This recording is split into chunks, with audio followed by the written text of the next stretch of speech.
Right, shredders, today we're going to have an in-depth look at a suspension setup. So I'm planning on doing Masters Downhill World Championships this year. That's a race for people over 30. And I really want to make sure that my suspension is really well set up. So I'm going to explain to you the process that I'm going to go through, and hopefully you can go away and get really geeky on your suspension as well. I'll be picking one track which hopefully has a little bit of everything to get a real feel for how my suspension is working. So that's the kind of track you want to use. But before we even go up onto the mountain, we need to check the basic settings are correct on the suspension. So the first thing we need to check is the sag, which is how much the suspension compresses when it's just got you sat on the bike. So I actually did an in-depth description of how to set up your sag in this video here. Right, let's just get the fork set up with the base settings as recommended by RockShox. So I'm going to use the RockShox Trailhead app for this. So it says I want 107 psi of pressure in the air spring, so that's what controls the sag. And then I want to set my rebound at -10. That's from the full slow position or the fully closed position. So let's go and twizzle them up. Rebound adjuster is normally at the bottom of the right hand fork leg, so here we are. So -10, 1, 2, 8, 9, 10. So I'm going to start by focusing just on my forks, and then I'll look at the shock later on. The first setting I like to do is the rebound, and that is the setting which controls how quickly the fork rebounds to full extension. So once you've compressed it, it's the speed with which it comes back up at you. So I've got that factory setting of -10, so I'm going to change it 2 clicks faster.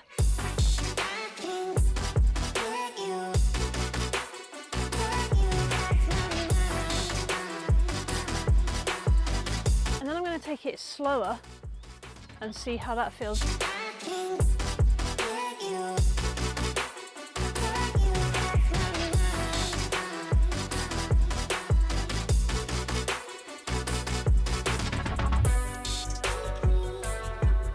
Right, next let's have a look at the compression settings on the fork. So compression adjusters control how fast you can get the fork to compress through its travel, or in other words, how soft it is. On my RockShox Boxer fork, I've got 2 compression adjusters, low speed and high speed. So if you've only got one compression adjuster, it's going to be controlling the low speed compression. So when the fork compresses more slowly, and that's going to be coming from things that you do to the bike. So for example, pushing into a corner or pumping into something, or even how much the fork dives under braking.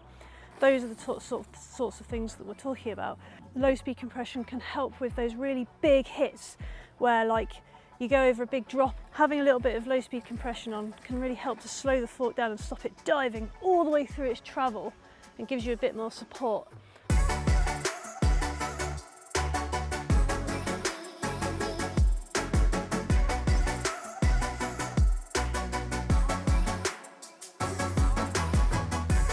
So top of the range forks often have a high speed compression adjuster as well, which obviously controls the high speed compression. So that's going to be rapid, repeated hits, trail chatter, over roots and rocks, and it could even include braking bumps.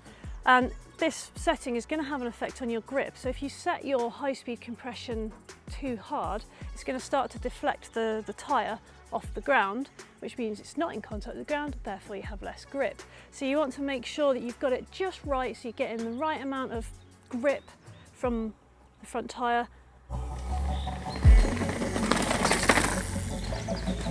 After all that, if you can't get your fork to feel just right, it might be time to think about adding some bottomless tokens to the air spring side of that fork, just to really fine tune it.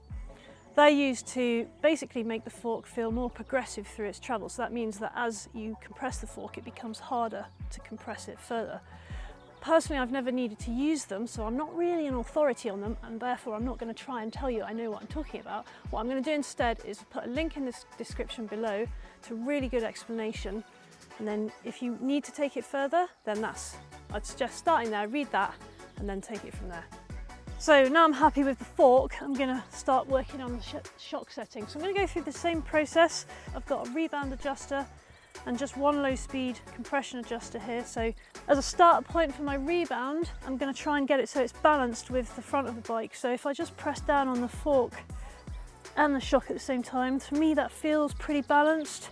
Then I'll go and do a few laps and make a few adjustments and see how I feel, and then I'll do the same thing with the compression, and then we'll wind some in until I don't like it, and then I'll bring it back to where I do like it. So there we go, my bike is pretty much set up as best I can, just based on feeling. I hope that's been useful for you, perhaps giving you some ideas on how to like really go geeky in depth on your suspension, perhaps inspired you to go out there and just, you know, lap your local trail until you've got it super dialed in and your bike feels amazing. So thank you very much for watching, and I'll see you next time.